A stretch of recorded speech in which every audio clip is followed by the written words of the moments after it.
الحمد لله رب العالمين، والصلاة والسلام على سيد الأنبياء والمرسلين وعلى آله وأصحابه أجمعين. أما بعد، فقد قال النبي صلى الله عليه وسلم: لقد أخفت في الله وما يخاف أحد، ولقد أوذيت في الله وما يؤذى أحد، أو كما قال عليه الصلاة والسلام.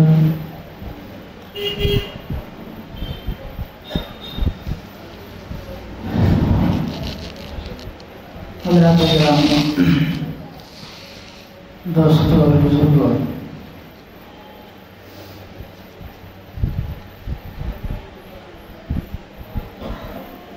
کئی جمعوں سے رحمت عالم صلی اللہ علیہ وسلم کی حیات طیبہ، ان کی زندگی، ان کی سیرت کے واقعات، دین کے خاطر ان کی قربانیاں، ان کی تکلیفیں اور امت کے حوالے سے ان کی جو فکر تھی، گھن تھی، تڑپ تھی، ان کے اندر کی بے چینی تھی، ان چیزوں پر گفتگو ہو رہی تھی. گزشتہ جمعہ کو تفصیل کے ساتھ یہ بیان ہوا کہ کس طریقے سے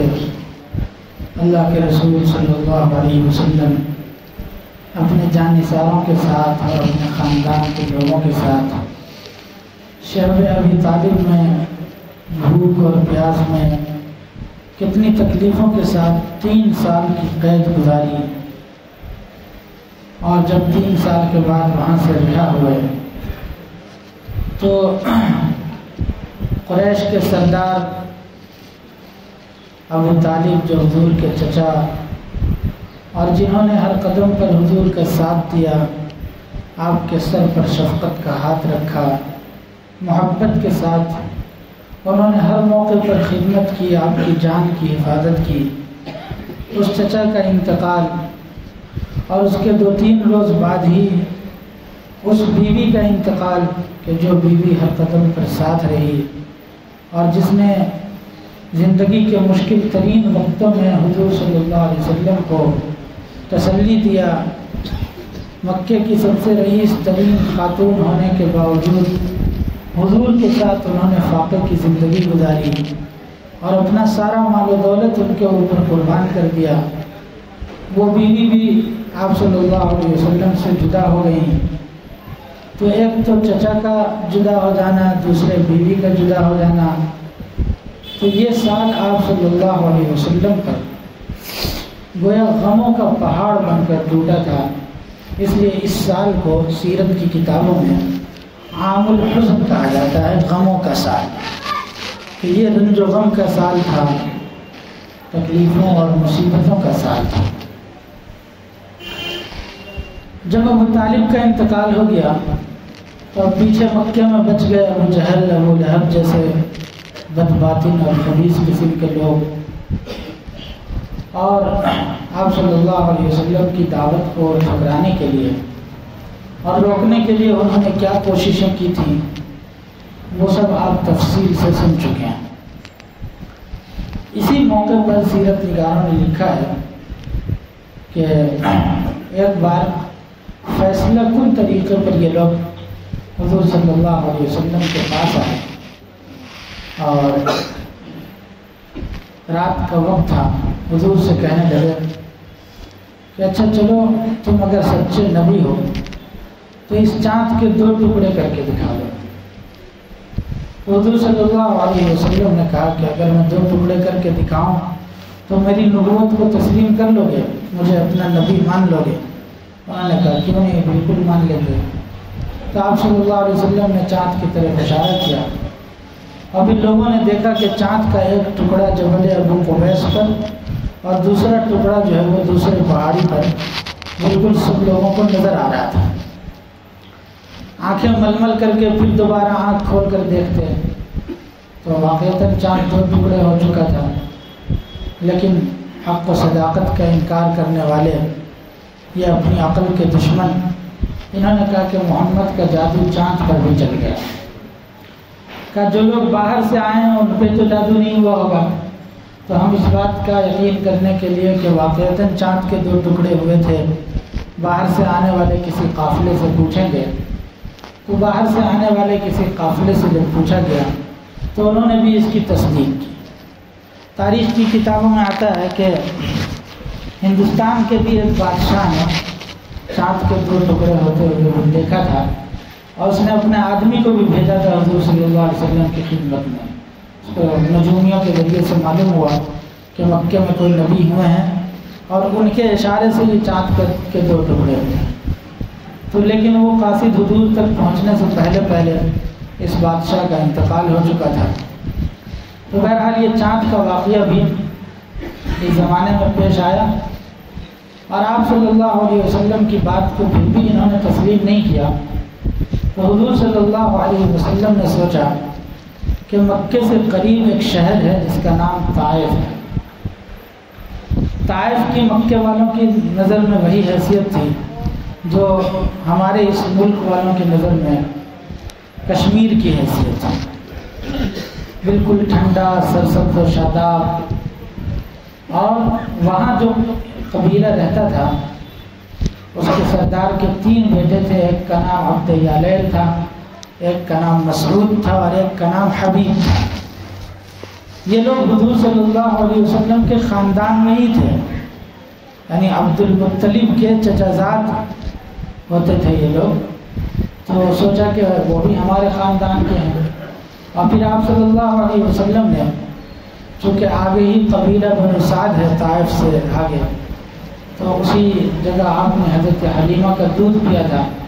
تو اس اعتبار سے نانیہال کے رشتہ دار بھی وہ لوگ ہوتے ہیں۔ تو حضور نے یہ سوچ کر کے طائف کا سفر کیا۔ تو وہاں مکے کے کچھ لوگ طائف کے اندر ان کی تجارت کا بھی مرکز تھا، اور وہاں زمینیں بھی خریدے ہوئے تھے، کچھ لوگوں کے باغات بھی تھے۔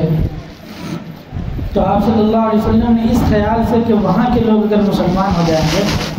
تو ہمیں بڑی آسانی ہوگی، اور پھر قریش مکہ کو دعوت تسلیم کرنے میں آسانی کا سامنا کرنا پڑے گا۔ اس خیال سے اللہ کے رسول صلی اللہ علیہ وسلم مکے سے طائف تشریف لے گئے۔ کوئی سواری نہیں تھی، پیدل سفر تھا، اور اس زمانے میں سڑکیں بھی بنی ہوئی نہیں تھیں۔ اب بھی جو لوگ جاتے ہیں تو پہاڑیوں کا راستہ ہے وہ، تو سڑکیں بنی ہوئی نہیں تھی۔ آپ صلی اللہ علیہ وسلم نے کس قدر تکلیف کے ساتھ اور مشقت کے ساتھ بغیر کسی سڑک کے وہاں پر پیدل سفر کیا ہوگا، آپ اس کا تصور کیجئے۔ لیکن جب وہاں پہنچے تو ان سرداران طائف سے ملاقات کی، ان کے سامنے اپنی بات رکھی، تو ان لوگوں نے بجائے اس کے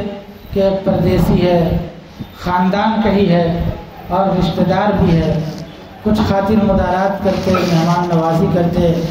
کچھ کھلاتے پلاتے۔ ایک نے کہا کہ اگر محمد اللہ نے تمہیں کو نبی بنایا ہے تو میں خانہ کعبہ کے پاس جا کر کے اپنی داڑھی کٹوا دوں گا۔ یعنی خدا جو ہے تم کو کیسے نبی بنا سکتا ہے؟ ایک نے کہا کہ اللہ تعالیٰ کو کوئی اور ملا ہی نہیں پورے مکہ اور طائف میں جو تم کو نبی بنا کر کے بھیج دیا، جس کے پاس چلنے کے لیے سواری تک موجود نہیں ہے۔ اور تیسرے نے کہا کہ اگر تم واقعی نبی ہو تو بھی میں تم سے بات نہیں کروں گا، کیونکہ میں تمہارا انکار کر دوں گا تو میرے اوپر کوئی مصیبت آ جائے گی، اور اگر تم واقعی نبی نہیں ہو، جھوٹے ہو، تو جھوٹوں سے بات کرنا یہ میری شان کے خلاف ہے، میں نہیں بات کر سکتا۔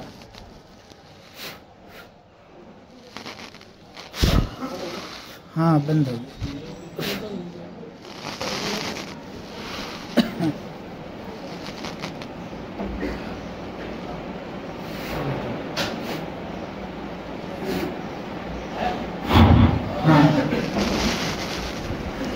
تو جھوٹوں سے بات کرنا میری شان کے خلاف ہے۔ رحمت دو عالم صلی اللہ علیہ وسلم نے ان سرداروں سے کہا کہ تمہیں اگر میری دعوت نہیں قبول کرنی ہے اور نہیں ماننا تو یہ بات اپنے تک ہی محدود رکھو اور تم اس بات کو دوسروں تک نہ پہنچاؤ، تاکہ میں دوسرے لوگوں میں دعوت دے سکوں، دوسرے لوگوں تک توحید کی دعوت کو عام کر سکوں، اس کے پیغام کو پہنچا سکوں۔ تو بجائے اس کے کہ وہ خود اپنے تک یہ بات محدود رکھتے، ان لوگوں نے طائف کے بدماشوں کو اور طائف کے شریر قسم کے لڑکوں کو جمع کر لیا، اور جمع کرنے کے بعد ان کو اجازت دی اور حکم دیا کہ محمد کے اوپر پتھر برسائیں۔ آپ صلی اللہ علیہ وسلم جس سے بھی بات کرتے تھے تو یہ اوباش قسم کے لڑکے رحمت دو عالم صلی اللہ علیہ وسلم کے اوپر پتھر برساتے تھے۔ ساتھ میں آپ کے غلام حضرت زید بن حارثہ تھے، تو زید بن حارثہ کبھی آگے آ جاتے تاکہ پتھروں کو روک سکے، لیکن جب وہ آگے آتے تو وہ لوگ پیچھے سے پتھر برساتے، اور جب وہ پیچھے چلے آتے تو آگے سے پتھر برساتے۔ زید بن حارثہ کا بھی سر زخمی ہو گیا، اور رحمت دو عالم صلی اللہ علیہ وسلم کو بڑی تکلیفوں کا سامنا کرنا پڑا۔ میرے دوستوں اور بزرگوں، اس قدر پتھر برسائے ہیں کہ آپ صلی اللہ علیہ وسلم کا بدن سے خون نکل نکل کر کے بہتا، اور وہ آپ کی جوتیوں میں آ جاتا، اور جب آپ صلی اللہ علیہ وسلم اپنی جوتی نکالتے تھے تو خون جمع ہوا ہوتا تھا اور جوتیوں کا نکالنا مشکل ہو جاتا تھا۔ یہ راہ خدا میں تکلیف برداشت کر رہی ہے وہ ہستی کہ جس کے چہرے کی قسم قرآن مجید میں اللہ رب العزت نے کھائی، والضحیٰ، قسم ہے آپ کے روشن چہرے کی، واللیل اذا سجا، قسم ہے آپ کی سیاہ زلفوں کی، جس کے شہر کی قسم کھاتے ہوئے اللہ تعالیٰ فرماتے ہیں وَهَذَا الْبَلَدِ الْأَمِينَ، کہ نبی قسم ہے مجھے تیرے اس امانت والے شہر کی، امن والے شہر کی، جس کی زندگی کی قسم کھاتے ہوئے اللہ تعالیٰ نے فرمایا لعمرک، اے نبی مجھے قسم ہے تیری زندگی کی، جس کے باتوں کی قسم کھاتے ہوئے اور گفتگو کی قسم کھاتے ہوئے اللہ نے فرمایا وقیلہ، اور جس کے بارے میں خود اللہ نے صفائی دی جب ان لوگوں نے کہا تھا کہ یہ شاعر ہیں یا جادوگر ہیں یا مجنوں ہیں، تو اللہ نے فرمایا والنجم اذا ہوا ما ضل صاحبکم وما غوا، کہ مجھے قسم ہے ستارے کی، تمہارے یہ ساتھی نہ تو گمراہ ہیں، نہ جو ہے یہ بھٹکے ہوئے ہیں سیدھے راستے سے، وما ينطق عن الهوى، اور نہ یہ اپنی خواہشات سے بات کرتے ہیں، ان هو الا وحی یوحى، یہ تو اللہ کی طرف سے وحی ہے جو ان کے اوپر بھیجی جاتی ہے، ان کی زبان سے کبھی حق کے سوا کچھ نہیں نکلتا۔ کہیں اللہ قرآن مجید میں قلم اور اس کی تحریر کی قسم کھاتے ہوئے نون والقلم وما یسطرون ما انت بنعمت ربک بمجنون، کہ آپ اپنے رب کے فضل سے مجنون اور پاگل نہیں ہیں، وَإِنَّ لَكَ لَأَجْرًا غَيْرَ مَمْنُونَ، اور آپ کے لیے نہ ختم ہونے والا اجر لکھا جا رہا ہے، جس کے فضائل بیان کیے ہوں، جس کے قسمیں کھائی گئی ہوں، جس کے ایک ایک چیز کی قسم کھائی گئی ہو، اس ذات کو جس کے چہرے پر اور جس کے حسن پر دنیا بھر کی خوبصورتی کو قربان کیا جا سکتا ہے، جس کے کمالات اور جس کی خوبیوں کے سامنے دنیا کے کمالات پیچھے رہ جاتے ہیں، بلکہ دنیا کی کوئی خوبی اور کوئی اچھائی کوئی اسی وقت کوئی اچھی صفت بن سکتی ہے جب وہ حضور کی ذات سے نکلے ہوں، لیکن اس ذات کو راہ خدا میں تکلیف برداشت کرنی پڑی، اور آپ صلی اللہ علیہ وسلم کا جس میں اطہر خون سے لہو لہان ہو گیا۔ حضرت مولانا علی میاں ندوی رحمۃ اللہ علیہ فرمایا کرتے تھے کہ میرے دوستو، اگر تمہیں میری بات پر یقین ہو سکے تو میں تمہیں یہ کہنا چاہوں گا کہ جس طریقے سے تم پانی سے غسل کرتے ہو، تمہارے نبی نے طائف کے اندر پتھروں سے اور خون سے غسل کیا ہے۔ اور آپ صلی اللہ علیہ وسلم کے بارے میں سیرت نگاروں نے لکھا ہے کہ آپ پتھر کھاتے جاتے تھے اور ان سے کہتے تھے میں اپنی پیٹھ تمہاری طرف کر دیتا ہوں، تم پیٹھ کے اوپر پتھر مارتے رہو، لیکن کم سے کم میری بات تو سن لو کہ میں کس بات کو لے کر کے آیا ہوں۔ میں تمہیں ہمیشہ کی جہنم سے بچانے کے لیے، اللہ کی توحید کی دعوت دینے کے لیے آیا ہوں، لیکن اوباشوں نے نہیں مانا۔ آپ صلی اللہ علیہ وسلم وہاں سے نکل کر کے آ رہے تھے اور کئی میل تک انہوں نے پیچھا کیا اور دوڑایا ہے رحمت دو عالم صلی اللہ علیہ وسلم کو، اور آپ صلی اللہ علیہ وسلم تھکن سے چور ہو کر کے غشی کے عالم میں، بے ہوشی کے عالم میں ایک جگہ بیٹھ جاتے ہیں۔ حضرت زید بن حارثہ نے حضور کو اپنے کندھوں پر اٹھایا اور کندھوں پر اٹھا کر کے ایک باغ تھا، جو باغ جو ہے عتبہ اور شیبہ کا باغ تھا۔ یہ عتبہ اور شیبہ وہ لوگ تھے جو اللہ کے رسول صلی اللہ علیہ وسلم کی دشمنی میں پیش رہتے تھے، اور جنگ بدر کے اندر بھی یہ حضرات اپنا پرچم کفار کی طرف سے ساتھ میں لے کر کے آئے تھے، قتل کا اور حضور کو تکلیف پہنچانے کا کوئی موقع گنوانا نہیں چاہتے تھے۔ جب آپ صلی اللہ علیہ وسلم نے عتبہ اور شیبہ کے اس باغ میں پناہ لی ہے تو آپ کے زخمی بدن کو دیکھ کر، آپ کے زخمی چہرے کو دیکھ کر، آپ کے زخموں سے چھلنی بدن کو دیکھ کر اس عتبہ کو بھی رحم اور ترس آ جاتا ہے جو کبھی حضور کے خون کا پیاسا ہوا کرتا تھا۔ اور جب اس نے دیکھا کہ قریش کے لوگوں نے اور طائف کے لوگوں نے میرے رشتہ دار کے ساتھ کیا معاملہ کیا تو اس کا خون جو ہے اندر سے وہ کھولنے لگا، اور اس کو حضور کی حالت پر ترس کھایا، اور ترس کھا کر کے بے اختیار اس کے قدم حضور کی طرف بڑھنے لگے۔ اس نے اپنے کھجور کے اس نے باغ سے کچھ انگور کے دانے توڑے، کچھ انگور کا پھل توڑا، اور اس کو ایک قاب میں اور پلیٹ میں رکھ کر کے سوچا کہ میں خود لے کر کے جاؤں، لیکن وہ جو تکلیف شروع سے پہنچاتے آ رہا تھا اور جو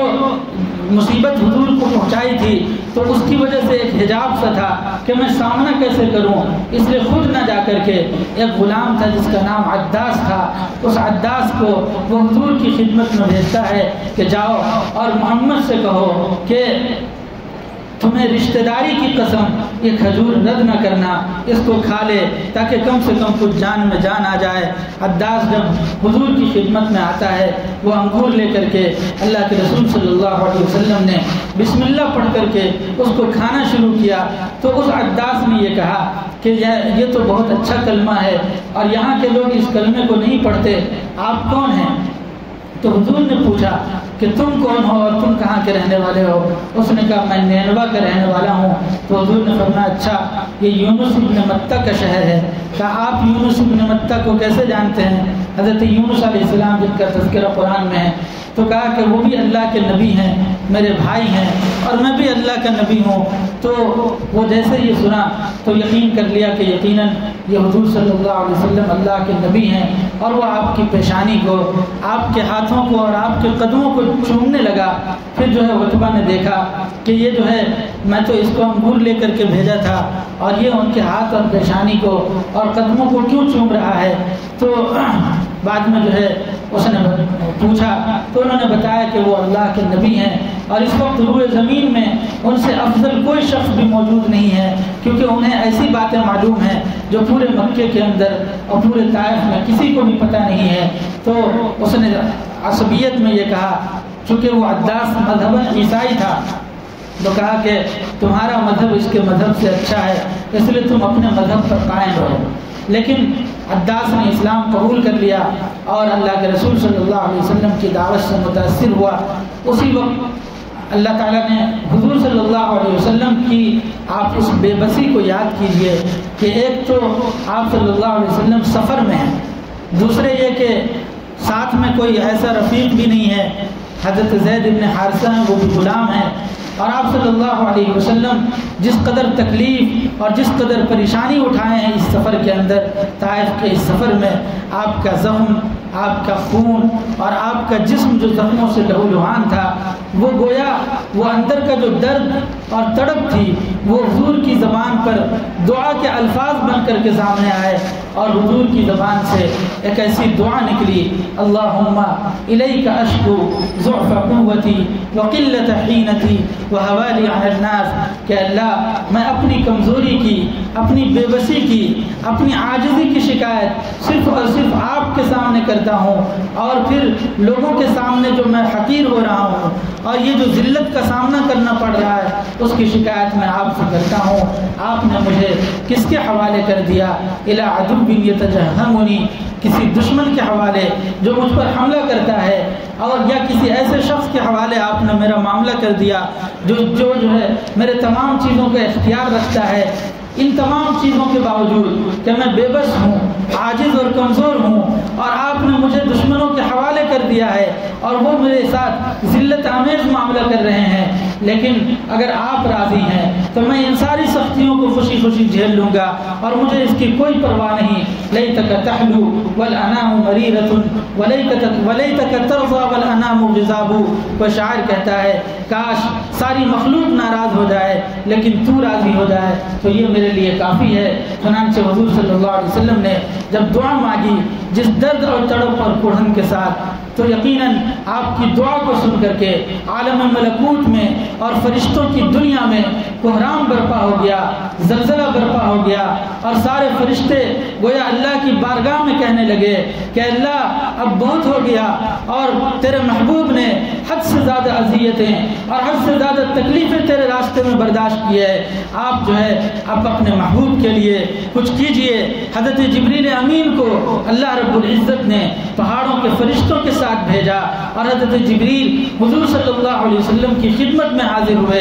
اور سلام عرض کیا، اور کہا کہ اللہ تعالیٰ نے کہا کہ آسمان کے فرشتوں کو حکم دیا جاؤ اور میرے محبوب سے پوچھ لینا، کیونکہ یہ ان کا معاملہ ہے تو ان سے پوچھ لینا کہ جنہوں نے تمہیں تکلیف پہنچائی ہے، جنہوں نے تم پر پتھروں کی بارش کی ہے، تم ان کے ساتھ کیا معاملہ کرنا چاہو گے، کیونکہ یہ ان کا ذاتی معاملہ ہے۔ حضرت نوح نے بھی اپنی قوم کے لیے بد دعا کی تھی، اللہ نے پوچھا نہیں تھا اور کسی نبی سے نہیں پوچھا تھا، لیکن اللہ تعالیٰ جو ہے وہ اپنے محبوب کے اخلاق دنیا والوں کو دکھانا چاہتا تھا کہ اے دنیا کے لوگوں، تم ایسے محبوب میرے محبوب کے اخلاق کو دیکھو، تم جس کو میں نے رحمت للعالمین بنا کر بھیجا ہے، پوری دنیا کے لیے رحمت بنا کر بھیجا ہے، تم اس کے اخلاق کو میں خدا قرآن میں بیان تو کر دیا ہے میں نے کہ وما ارسلناک الا رحمت للعالمین، کہ میں نے آپ کو رحمت للعالمین بنا کر بھیجا، لیکن اگر تمہیں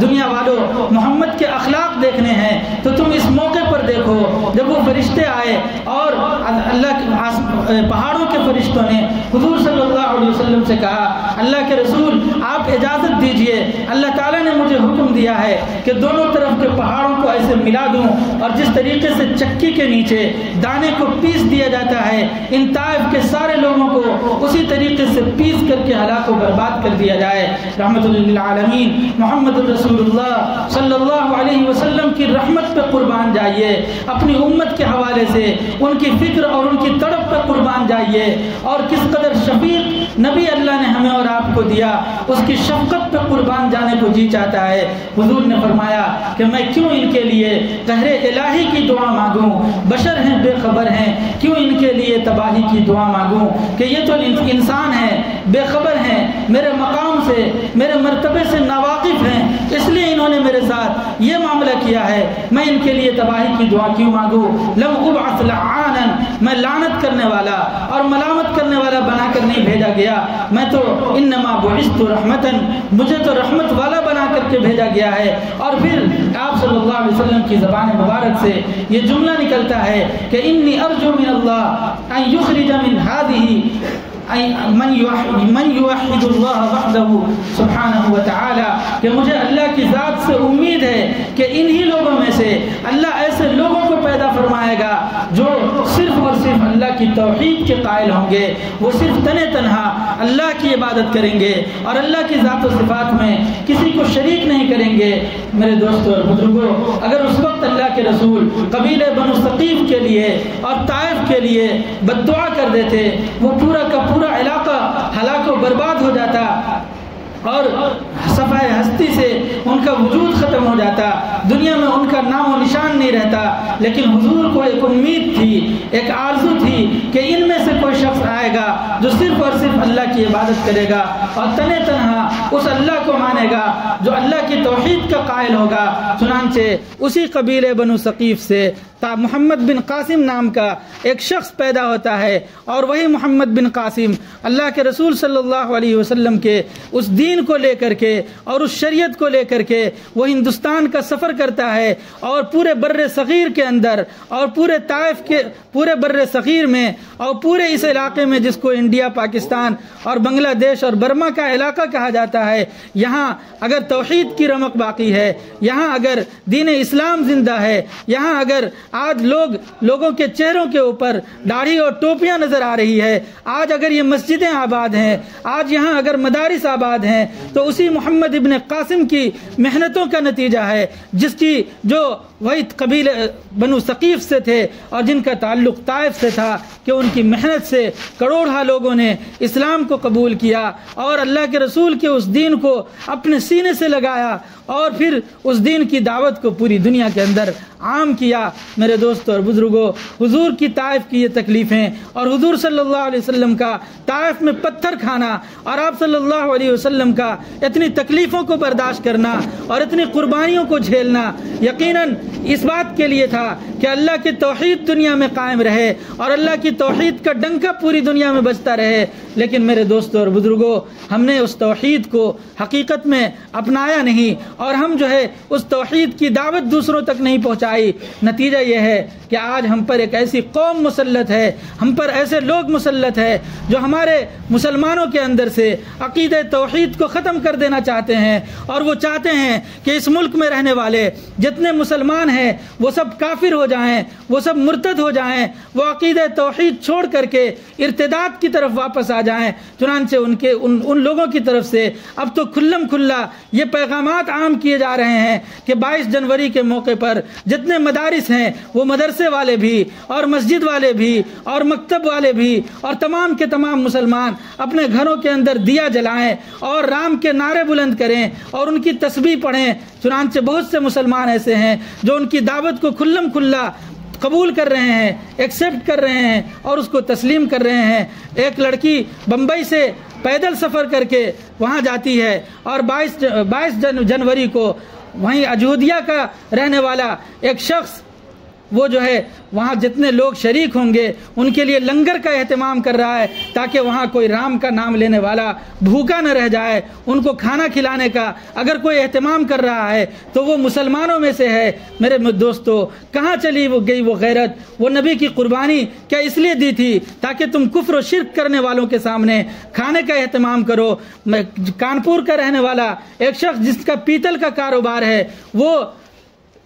ایسے پیتل کی مورتیاں بنا رہا ہے جس کے اندر رام کی بھی تصویر ہے اور اس میں مودی کی تصویر کو بھی جوڑ دیا گیا تاکہ جو ہے ایک اچھا اور مثبت پیغام جائے۔ میرے دوستو، ایک طرف اپنے نبی کی قربانی کو یاد کرو اور دوسری طرف تم کس ذلیل و خسیس انسان کو راضی اور خوش کرنے کے لیے ایسی حرکتیں کر رہے ہو۔ اللہ کی قسم، اگر وہ نبی کل قیامت کے میدان میں کھڑے ہو گئے اور اللہ کے سامنے اپنے وہ زخمی بدن کو پیش کر دیا اور اپنے لہو لہان خون کو پیش کر دیا کہ اللہ آپ دیکھ لیجئے، میں نے جن لوگوں کی خاطر اپنے خون بہائے تھے اور جن لوگوں کی خاطر میرے دانت شہید ہوئے تھے اور جن لوگوں کی خاطر میرے سر مبارک کے اندر خود لوہے کی گھس گئی تھی، ان لوگوں نے تیری توحید کو چھوڑ دیا اور انہوں نے شرک کو اپنا لیا۔ تو میرے دوستو اور بزرگوں، ہمارے پاس اللہ کو جواب دینے کے لیے کیا ہوگا؟ ہم کیا منہ دکھا سکیں گے؟ اللہ ہم سب کی حفاظت فرمائے اور ہم سب کو عقیدہ توحید پر قائم رکھے